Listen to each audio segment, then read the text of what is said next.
ಎಲ್ಲ ಹಿರಿಯರಿಗೂ ಗೆಳೆಯರಿಗೂ ಗೆಳತಿಯರಿಗೂ ಎಲ್ರಿಗೂ ನಮಸ್ಕಾರ.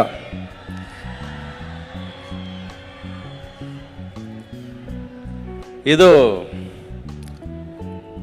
ಒಂದು ಸಂಭ್ರಮ ಅಲ್ಲ, ಇದು ಒಂದು ಮಹಾ ಸಂಗಮ. ಇದೇ ಮನುಷ್ಯ ಸಂಪಾದನೆ ಮಾಡಬೇಕಾಗಿರೋದಂದ್ರೆ ಇದನ್ನೇ ಸಂಪಾದನೆ ಮಾಡಬೇಕಾಗಿರೋದು. ಇದಕ್ಕಿಂತ ಇನ್ನೇನು ಸಂಪಾದನೆ ಮಾಡೋಕ್ಕಾಗತ್ತೆ? ಎಲ್ಲರೂ ಇಲ್ಲಿ ಇವತ್ತು ಸೇರಿದ್ದೀವಂದರೆ, ಒಂದು ಅಪ್ಪುಗೋಸ್ಕರ ಸೇರಿದ್ದೀವಂದರೆ ಅದೇನು ಸುಮ್ಮನೆ ಅಲ್ಲ. ಆ ಪ್ರೀತಿ ಕಾಣಿಸುತ್ತೆ, ಎಲ್ಲರಲ್ಲೂ ನಿಮ್ಮಲ್ಲಿ ಕಾಣಿಸುತ್ತೆ. ಎಲ್ಲ ಕೂತಿರೋದು, ಎಲ್ಲರೂ ಇಲ್ಲಿ ಬಂದಿರೋ ಅಷ್ಟು ಜನ ಅಪ್ಪು ಮೇಲಿರೋ ಪ್ರೀತಿ ಕಾಣಿಸುತ್ತೆ. ಡಾಕ್ಟರ್ ರಾಜ್ಕುಮಾರ್ ಅವರ ಅಪ್ಪುಗೆಯಿಂದ ನಾನು ಒಬ್ಬ ಕಲಾವಿದ ಆದೆ. ವೀರಾಸ್ವಾಮಿ ಅವರ ಅಪ್ಪಿಗೆಯಿಂದ ನಾನೊಬ್ಬ ನಿರ್ದೇಶಕನಾದೆ.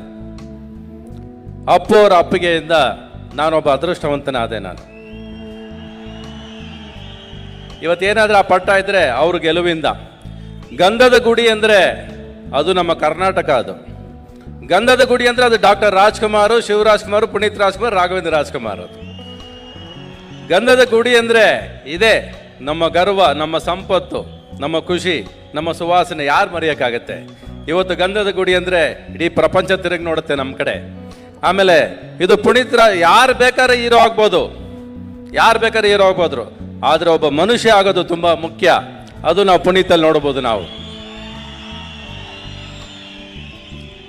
ಪುನೀತ್ ರಾಜ್ಕುಮಾರ್ ಅಂದ್ರೆ ಕಲಿಬೇಕಾಗಿರೋದು ಏನು? ಎಲ್ಲರೂ ಏನು ಕಲಿಬೇಕು? ಎಲ್ಲರೂ ಯಾರ ತಂಟೆಗೂ ಹೋಗಬಾರ್ದು, ನಗ್ನಗ್ತಾ ಸಾಧಿಸು ಅಂತ ತೋರಿಸೋದು ಒಂದು ದಾರಿ ಅವರು ತೋರಿಸ್ಕೊಟ್ಟಿರೋದು.